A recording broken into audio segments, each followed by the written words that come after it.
आज का second part है जो आने वाले चंद दिनों में बकौल इमरान नियाज़ी साहब के वो करने जा रहे हैं। पिछली लॉन्ग मार्च के ज़रिए जो एक कोशिश की गई इंतशार फैलाने की और अमन अमान तबाह करने की, अल्लाह ताला के फ़ज़ल से उसको हमने बहुत कामयाबी के साथ उनको पसपा होने पर मजबूर किया। और जब वो इस्लामाबाद पहुँचे और उन्होंने देखा, पीछे मुड़ के देखा, तो तादाद इतनी कम थी कि उनको ये खदशा पैदा हो गया कि अगर मैं रेड जोन गया तो मुझे गिरफ्तार ना कर लिया जाए। इमरान खान साहब को गिरफ्तारी का फोबिया है। वो एक जहनी मर्ज में मुब्तला हैं जिसके तहत इंसान गिरफ्तारी से उस पर शदीद खौफ तारी होता है, शदीद परेशानी लाहक होती है। इसलिए आपने देखा होगा कि माजी में जब वकला तहरीक के दौरान मुख्तलिफ रहनुमा गिरफ्तार हुए, जिसमें हमारी पार्टी के रहनुमा शामिल थे, पीपल्स पार्टी के रहनुमा शामिल थे, दीगर जमातों के रहनुमा शामिल थे, तो इमरान अहमद खान साहब उस वक्त भी दीवार फलांग कर भाग गए थे। और जब दीवार फलांगी तो उन्होंने कहा कि मैंने एक 10 फुट की दीवार फलांगी और जैसे ही मैं दीवार के उस पार पहुंचा तो मैंने देखा एक और दीवार थी, तो मैंने वो भी फलांगी और मैं फरार होने में कामयाब हो गया। मेरी बहनें घर पर थी मगर मैंने यही बेहतर जाना कि इस मौके पर दीवार फलांग कर फरार हुआ जाए। तो आप देखिए कि कभी सियासी स्ट्रगल में लोग जेलें काटते हैं, लोगों को ना हक भी कैदोबंद की सऊबतें बर्दाश्त करना पड़ती हैं, सियासी इंतकाम का सामना भी करना पड़ता है, और ये हमारे सियासी प्रोसेस का हिस्सा है। मगर देखिए, वो कहते हैं कि मेरी 22-23 साल की स्ट्रगल है, मगर इस स्ट्रगल में कहीं आपको जेल इसलिए नज़र नहीं आएगी क्योंकि वो शदीद फोबिया का शिकार है। और इसीलिए वो पंजाब नहीं आए, वो सिंध नहीं गए, उन्होंने किसी और सूबे का रुख नहीं किया। उन्होंने बेहतर यही जाना कि जहां पे उनकी अपनी हुकूमत है, जहां पे उनको सरकारी वसाइल पर तहफ़्फ़ुज़ मुयस्सर है और एक आराम व इशरत की ज़िंदगी मुयस्सर है, वो भी सरकारी वसाइल पर, तो उन्होंने बेहतर यही जाना कि मैं पेशावर में पनाह लूँ। और जैसे ही इस्लामाबाद दाखिल होने पर देखा कि वो लोगों को मोबिलाइज करने में नाकाम रहे हैं, तो उन्होंने फिलफौर वहाँ से दौड़ लगाई और बहाना करके वापस पेशावर चले गए। हालांकि आप जानते हैं अफवाहें थीं कि वो बनी गाला चले गए हैं, आपकी रिहाइश या बनी गाला में है या जमान पार्क लाहौर में है, मगर नहीं, आप पर इतना खौफ तारी है कि आप पेशावर में पनाह लेकर बैठे हैं।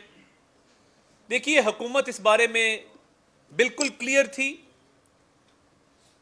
कि हमने किसी को अमन अमान तबाह नहीं करने देना, हमने किसी को अफरा तफरी फैलाने नहीं देनी, हमने किसी को ये हक नहीं देना कि वो अवाम के जानो माल के साथ खेले, और अवाम के जानो माल का तहफ़्फ़ुज़ हमारी आइनी और कानूनी जिम्मेदारी है। पंजाब के अंदर जो मुकदमात दर्ज हुए, हम आज भी अपनी पुलिस फोर्स के साथ खड़े हैं, हम आज भी अपने अफसरान के साथ खड़े हैं जिनको इनके मुख्तलिफ रहनुमाओं ने वीडियो क्लिप्स के ज़रिए थ्रेट किया। और ये इतनी दीदा दलेरी है कि कमाल अहमद नामी कांस्टेबल को सीने में गोली मारकर शहीद किया गया, और ये लॉन्ग मार्च के आगाज़ से पहले ये कार्रवाई हुई। मुख्तलिफ मकामात पर पुलिस वालों पर तशद्दुद किया गया। लाहौर में भी जो मनाज़र आपने देखे कि एक पुलिस वाले को गाड़ी के नीचे देने की कोशिश की जा रही है। आप किसी को गाड़ी के नीचे देंगे तो रद्द अमल तो आएगा।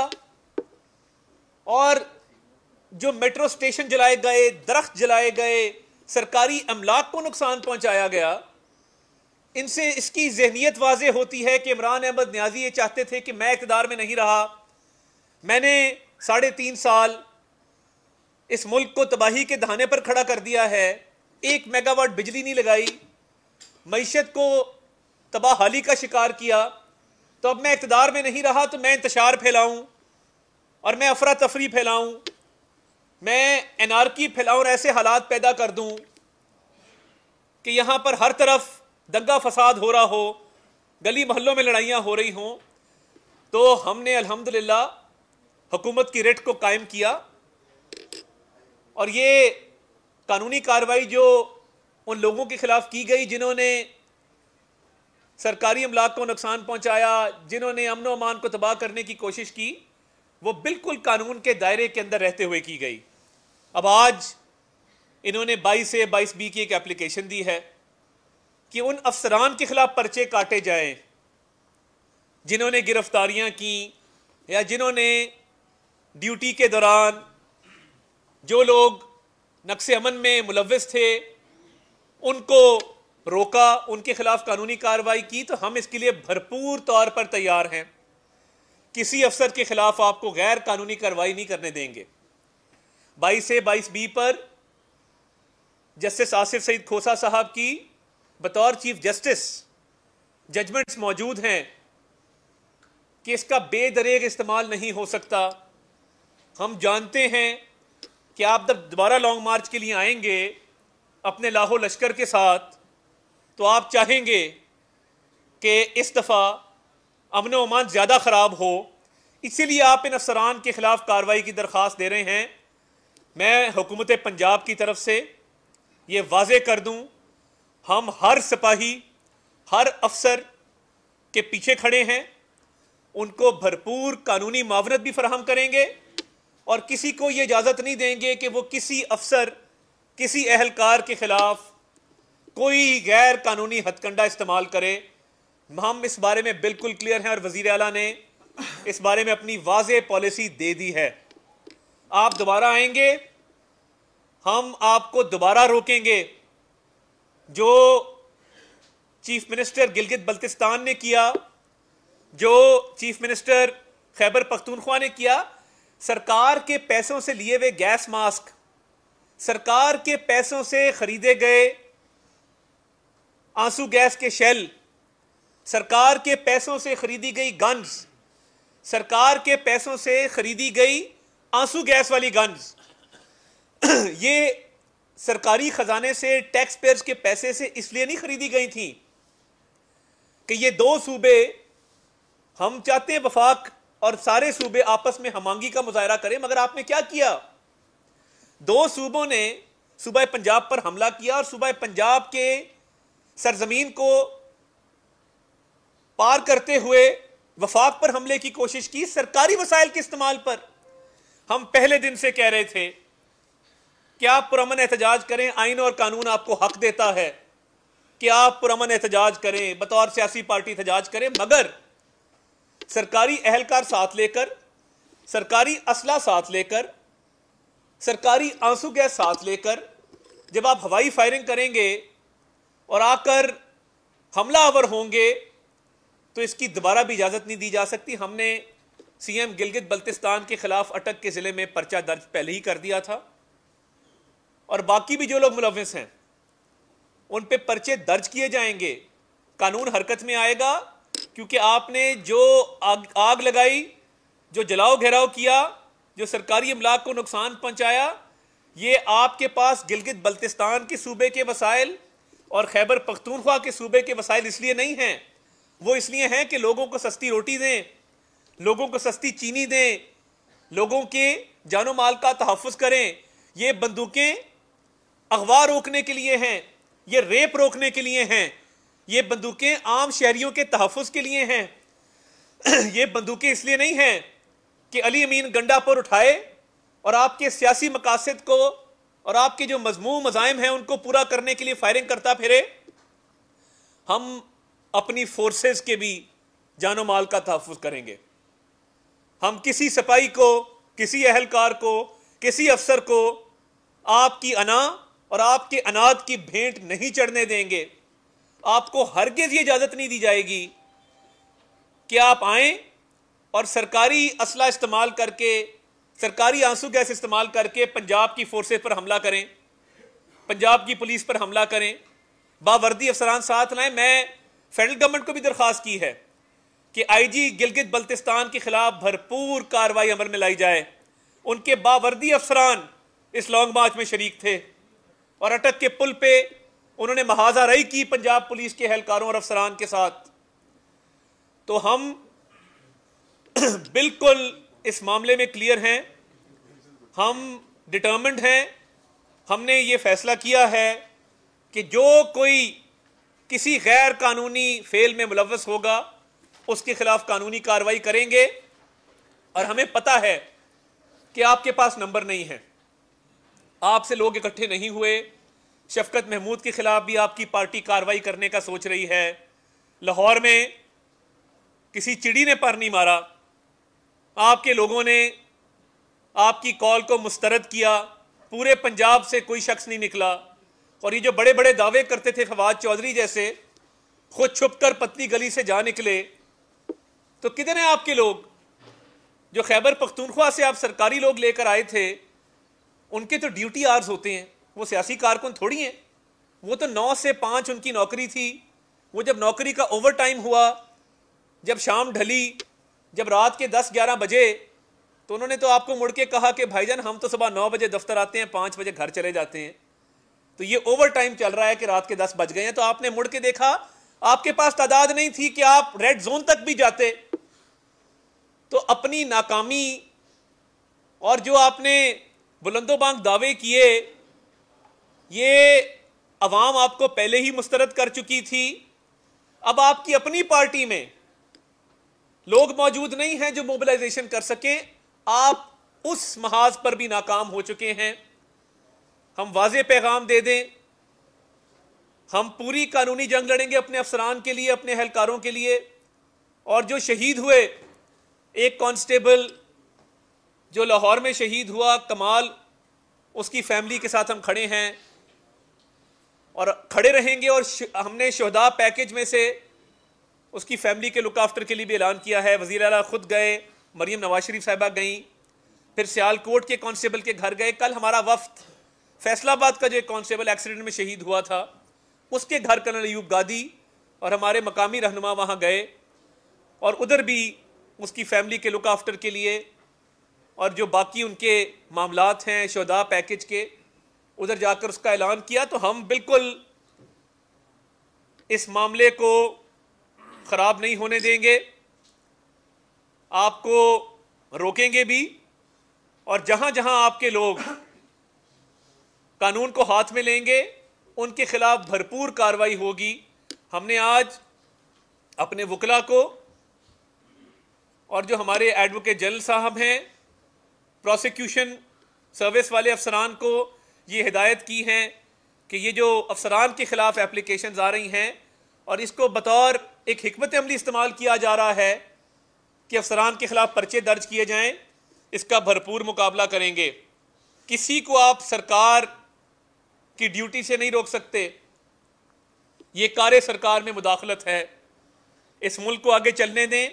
आपने जो तबाहकारी की है, इस मुल्क के साथ खिलवाड़ किया है, आप अपने खिलाफ एहतजाज जरूर करें और खैबर पख्तूनख्वा के लेडी रीडिंग हॉस्पिटल के बाहर करें, जहां के हालात इतने मखदूश हैं कि हर रोज बच्चों की डिलीवरियां बाहर हो रही होती हैं। आपने एहतजाज करना है, आप BRT पेशावर के सामने करें जाकर, जिसमें अरबों रुपए के घपले हैं। आपने एहतजाज करना है, आप खैबर पख्तूनख्वा के वजीर आला सेक्रेटेरिएट के सामने करें, जहां पे रोज अरबों रुपए की डीलें होती हैं। आपने एहतजाज करना है, उसके लिए एक पुरफिजा मकाम भी मौजूद है, मालम जब्बा का। आप जाएं और सरकारी हेलीकॉप्टर में मत जाइएगा, वो लोगों के पैसों से आया है। आप सड़क पर सफर करके मालम जब्बा जाए, बड़ा पुरफिजा मकाम है, वहां जाके एहतजाज करें कि मालम जब्बा का केस अरबों रुपए का क्यों बंद किया गया। और देखिए, उनको बड़ा एतराज है, वो बुरा मान जाती हैं जब मैं फराह गोगी कहता हूं। 6 अरब का उन्होंने मुझे नोटिस भेजा, तो उसके अंदर उनको ये एतराज नहीं है कि मैंने करप्शन का इल्जाम लगाया। उन्होंने कहा मेरा नाम फरज शहजादी है, मुझे फराह गोगी कह के क्यों पुकारा। तो फराह गोगी साहिबा, आपके खिलाफ भी पंजाब हुकूमत ने यह फैसला किया है कि कानूनी कार्रवाई अमल में लाई जाएगी और मुकदमात जो हैं उनको तेज़ी से उनके मंतकी अंजाम तक कानून के तकाज़ों को पूरा करते हुए पहुँचाया जाएगा। आपके खान साहब जितने मर्जी लॉन्ग मार्चेस कर लें, जितनी मर्जी एहतजाजी कॉल्स दे दें, लोगों को पता है कि आप में नाअहली भी थी, नालायकी भी थी और आपने करप्शन भी की। तो ये करप्शन बचाओ मार्च अब दोबारा आप कहाँ से लोग लाएंगे ये खुदा ही जानता है। मगर मैं दोहरा दूं कि किसी को कानून हाथ में लेने की इजाज़त नहीं होगी। करप्शन के मुकदमा जो पंजाब में हैं, हम आपके खिलाफ उस पर कानूनी कार्रवाई भी कर रहे हैं और हम अपनी फोर्सेस, अफसरान, अपनी सपा, अपने आईजी के साथ खड़े हैं और इंशाअल्लाह उनकी कानूनी मावनत भी करेंगे। और बतौर वजीर मैं आपको ये यकीन दिलाता हूँ कि हम भरपूर काबीना भी दफा करेगी अपनी सपा का, अपने आईजी का, अपने अफसरान का, अपने एहलकारों का। बहुत शुक्रिया। साहब ये बताइएगा कि आपकी बातों में भी लगता है कि आपने भरपूर तैयारी कर ली है सेकंड फेज पे लॉन्ग मार्च को रोकने के लिए, लेकिन आपकी जो तैयारी है, जो साबिक वज़ीर आला के खिलाफ केसेस थे जो आपने एंटी करप्शन में एक दरख्वास्त दायर की, वो कहाँ तक पहुँची और बाकी मजीद जो गुजरा के हवाले से है और गवर्नमेंट के हवाले से जो एंटी करप्शन है या नैब है, वो कब हरकतें हैं? बहुत शुक्रिया भट्टी साहब, आपका बड़ा अच्छा सवाल है। आपको पता है कि गौहर नफीस के हटाए जाने के बाद एक कंफर्म डीजी एंटी करप्शन तैनात अभी नहीं किया गया था। 4 दिन कबल आज से राणा जब्बार साहब को डीजी एंटी करप्शन के ओहदे पर तैनात किया गया है और उनके ऑर्डर हो गए हैं और उनको ये मैंडेट दिया गया है कि वो एक ऑनेस्ट, अपराइट और शरीफ अफसर हैं और उन्हें कहा गया है कि जो जो करप्शन के मुकदमात हैं उसमें कानूनी तकाजे पूरे करते हुए इंसाफ की फराहमी को इंश्योर किया जाए, मगर जहाँ पर गबन हुआ है, जहाँ पर फ्रॉड हुआ है, जहाँ पर करप्शन हुई है, उसके लिए ज़ीरो टॉलरेंस है।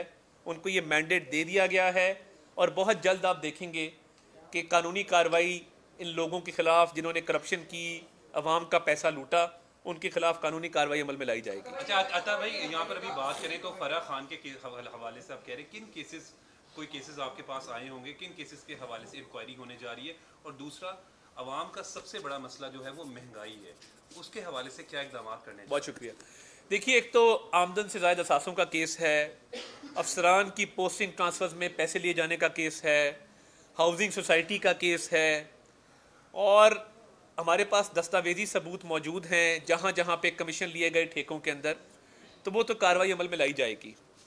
दूसरा, जो महंगाई के हवाले से मामला है, हुकूमत ने आटे के ऊपर जो 200 अरब रुपए की सालाना सब्सिडी देने का फैसला किया था, आटे का थैला 10 किलो का 490 रुपये पर बरकरार रहेगा, जिसकी मार्केट में कीमत 650 रुपये है। और वो कुछ शिकायत हमें मौसूल हुई थी कमालिया से, फैसलाबाद से, मीडिया ने उसको रिपोर्ट भी किया। उसको हमने फिर चेक किया तो कुछ जगह पर 800 रुपये का जो थैला फ़रोख्त हो रहा था उसको वापस लेके आया गया है 490 पर।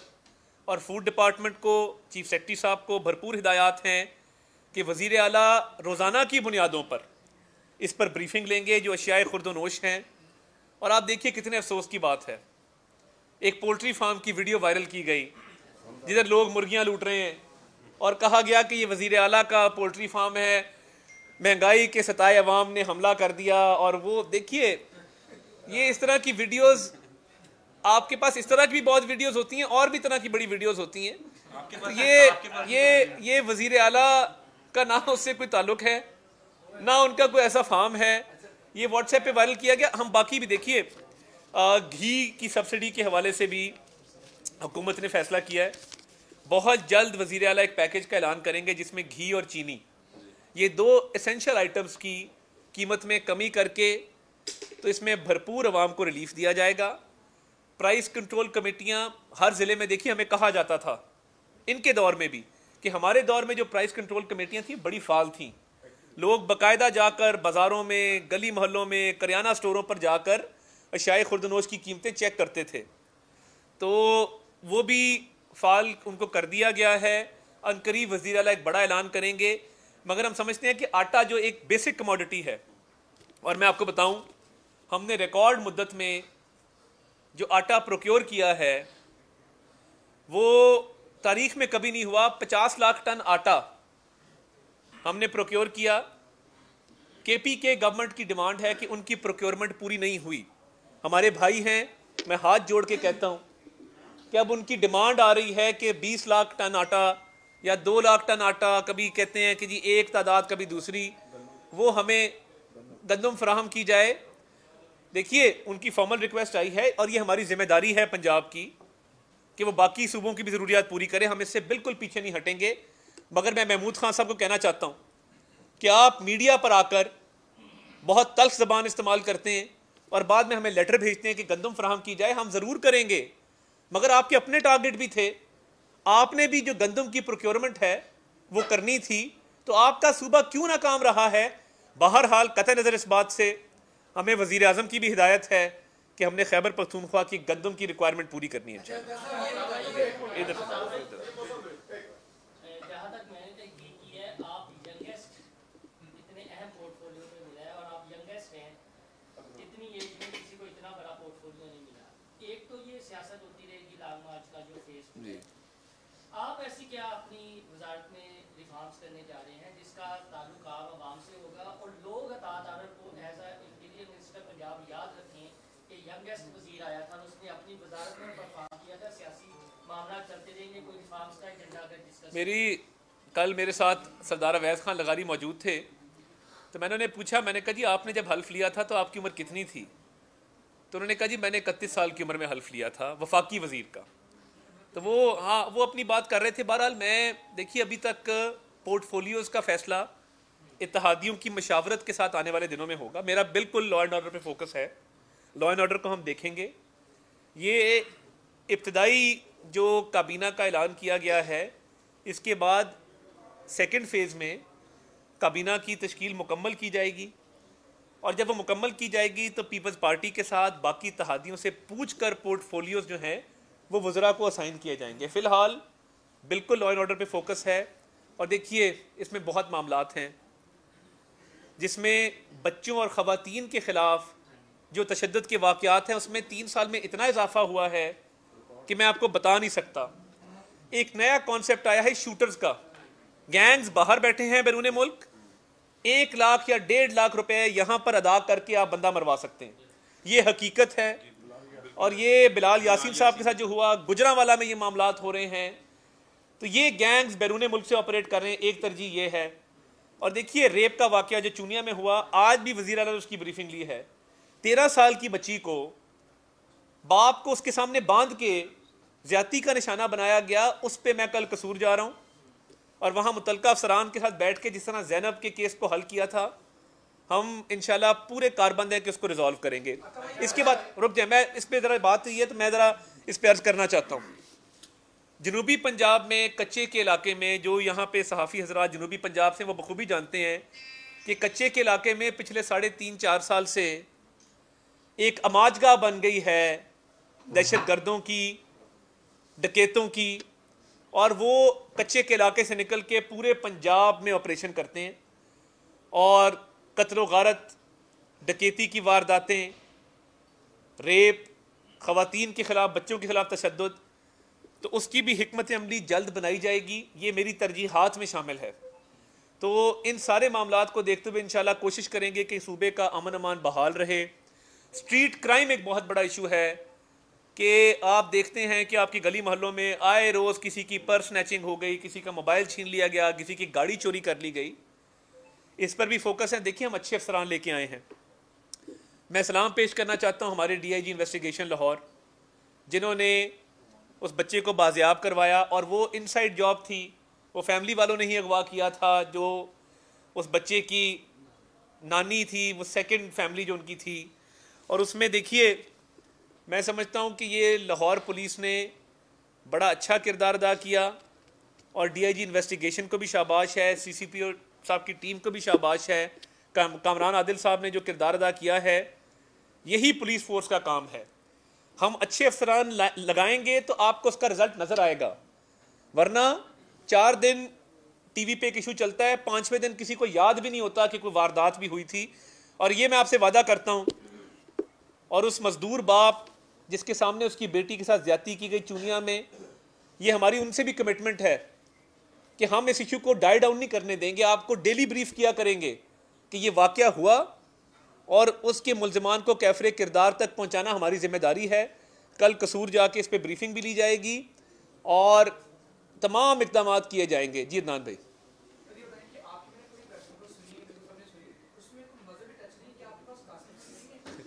देखिए आपका बड़ा, अदनान साहब आपका बड़ा अच्छा सवाल है। देखिए वो थोड़ा जिहा म्यूजिक में दे दियो पंजाबी टच से सुना था और वो पंजाबी टच हमने देखा भी धरनों के दौरान, तो वो कभी पंजाबी टच आता है तो उसके बाद कान में कोई कहता जी मजहबी टच दे दें। तो ये नौसरबाजों का जो टोला है जिसका काम ही ये है कि कभी मजहबी टच देना, कभी नाच गाने की तरफ लोगों को लेके जाना, तो इनसे मैं कहना चाहता हूँ सियासत करें और आके अवाम की आपने खिदमत नहीं की, हम कर रहे हैं, हमारे रास्ते में रोड़े मत अटकाएं। और आपने अमर बिल मारूफ का नारा लगाया और ख़ुद आपके जो मामलात हैं वो अमर बिल मारूफ, काश आपने फरा गोगी साहिबा को और अपने घर बनी गाला भी बता दिया होता कि अमर बिल मारूफ क्या होता, उसका दर्स दिया होता तो उनको पता होता कि अमर बिल मारूफ के तहत हमने करप्शन नहीं करनी, हमने तोशे खाने की घड़ी नहीं बेचनी, हमने अफसरान को पैसे लेकर तैनात नहीं करना। और ये जो मैं लॉ एंड ऑर्डर की बात कर रहा हूँ, जो अफसर पैसे दे के लगेगा ना वो क्राइम कंट्रोल नहीं करेगा, वो पहले कोशिश करेगा कि अगर मैंने 3 करोड़ दिया है वो मैं 6 करोड़ 7 करोड़ कमाऊंगा तो मेरा हिसाब बराबर होगा। इसलिए क्राइम कंट्रोल इस सूबे में नहीं हुआ क्योंकि जो अफसरान लगाए गए थे, जो उन्होंने तावान दिया था वो उन्होंने वापस करना था। तो आप पूछ लेना हमने जो अफसरान लगाए हैं उसका क्या म्यार है, आपके सामने है। और एक खातून अफसर भी हमने लगाई, उस पर बड़ी चहमगोइयाँ हुई। देखिए खवातीन को और खवातीन अफसरान को भरपूर नुमाइंदगी दी जाएगी और अगर वो कमांड की पोजीशन पर भी आना चाहें तो ये ओपन मेरिट का सिस्टम है ट्रांसफर पोस्टिंग का। देखिए उस पे बात हो सकती है, उस पे तहकीकात हो सकती हैं, वो खुद भी इसका जवाब दे रही थी, मगर आपको मैं ये बात बिल्कुल गारंटी करना चाहता हूँ कि इस एडमिनिस्ट्रेशन में किसी करप्ट अफसर की कोई जगह नहीं है। और वज़ीर आला की ये हिदायत हैं, अफसरों को जब फील्ड में भी भेजते हैं ये कह के भेजते हैं कि आपने वज़ीर आला को नहीं देखना, आपने हमें नहीं देखना, आपने एक गरीब मजदूर को, गरीब किसान को और एक शहरी को देखना है जिसके जानो माल के तहफ़्फ़ुज़ के लिए अल्लाह ताला ने आपको इस कुर्सी पर बिठाया है। जी इस बात की इतलात है कुछ साबिक जो सूबाई गुजरा है लॉन्ग मार्च में उन्होंने खुद राब्ते किए कि हम गिरफ्तारी देना चाहते हैं ताकि बहुत सारे मामलात से बच जाए, तो इस बात में कितनी सदाकत और कितने लोग हो सकते हैं? देखिए महमूद रशीद साहब ने बड़ी कोशिश की, उन्होंने वो स्टोर दिखाया भी जिधर वो छुपे हुए थे, मैं स्टोर में हूँ, और जब स्टोर का जिक्र किया तो उन्होंने थोड़ी अपनी लोकेशन देखिए, जवाबदेही होती है ना पार्टीज के अंदर कि आपने कितने लोग निकाले। जब आप नाकाम हो जाएं तो फिर आपकी कोशिश होती है कि यार चलो गिरफ्तारी होगी, कोई बंदा पकड़ के मुझे लेके जाएगा। अब अदलीब अब्बास साहिबा ने भरपूर कोशिश की पुलिस वैन में बैठने की, उन्हें उतारा फिर बैठ गई, फिर उतारा फिर बैठ गई। तो अगर उनको सैर व तफरी का शौक है तो हम कोई रेट तय कर देते हैं, जो पेट्रोल के ऊपर थोड़े से और पैसे लेंगे तो पुलिस वैन में लाहौर की उनको सैर करवाना अगर मकसूद है तो वो बिल्कुल उसका इंतजाम किया जा सकता है। जो गश्त पे पुलिस की गाड़ियाँ निकलती हैं, किसी एक में अगर वो सवार होना चाहती हैं तो मोस्ट वेलकम, हम उनसे थोड़ा सा खर्चा लेंगे जो सरकार के ख़जाने में हम जमा कराएंगे, बाकी सैर व तफरी उनका हक है। महमूद रशीद साहब ने खुद गिरफ्तारी दी थी, मैं उसकी तस्दीक करता हूँ।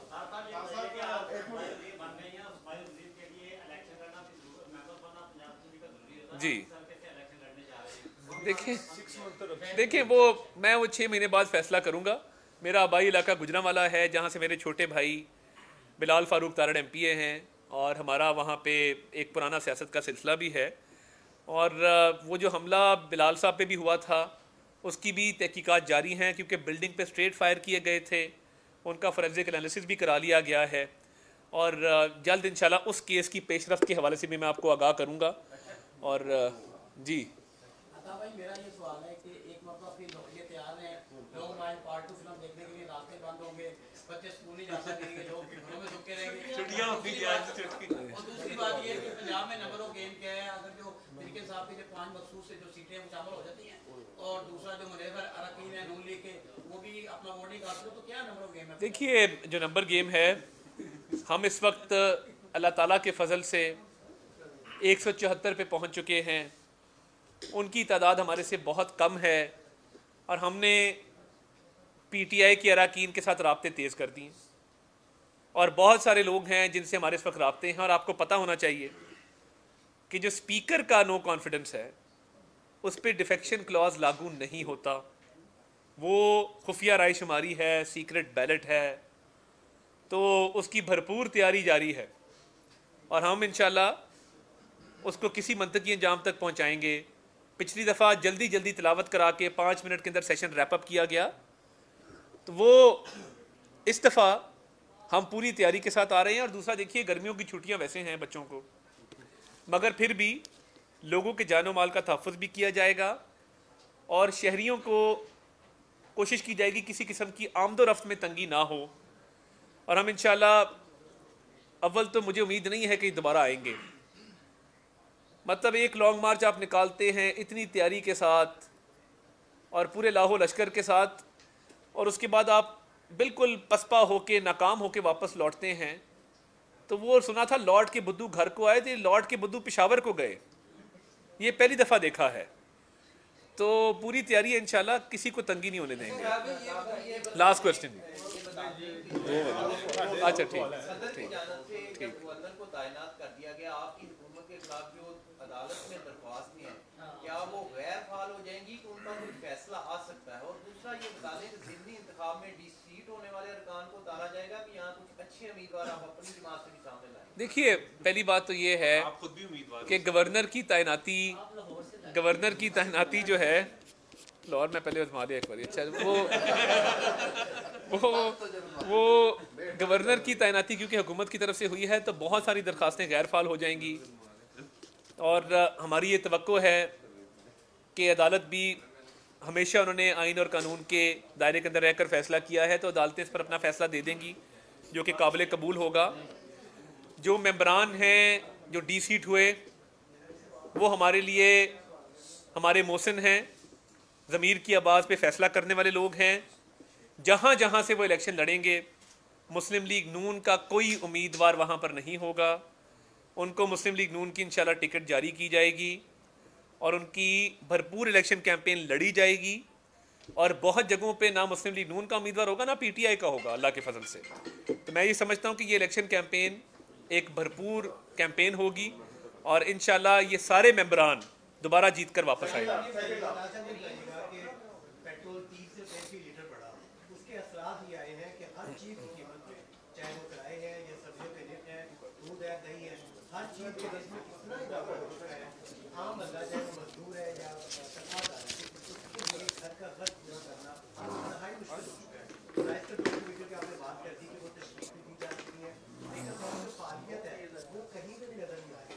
इस हवाले से अवाम का जानो माल का तहफ़्फ़ुज़ तो आपको नहीं चल सकता, इसका जो माशी तहफ़्फ़ुज़ है वो भी आपकी ही जिम्मेदारी है। जी बिल्कुल, आप दुरुस्त फरमा रहे हैं।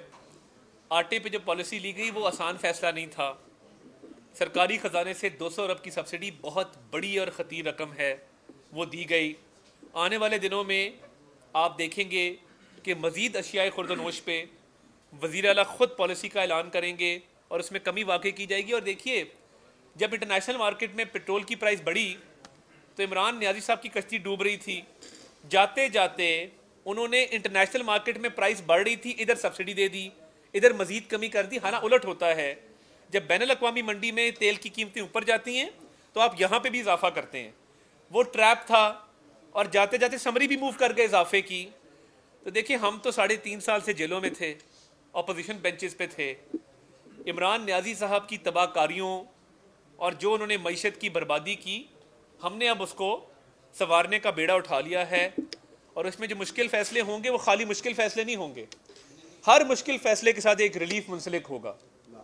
जो सब्सिडी अशियाए खुर्दनोश पे देंगे वो माजी में कभी नहीं दी गई, और ये नहीं करेंगे कि उस्मान बुज़दार ने कभी सब्सिडी नहीं दी। 3 अरब रुपए की सब्सिडी चीनी की एक्सपोर्ट पे दे दी अपने दोस्तों को नवाजने के लिए। हम वो काम करेंगे, वो सब्सिडी देंगे जो एक आम शहरी और आम आदमी तक पहुंचे।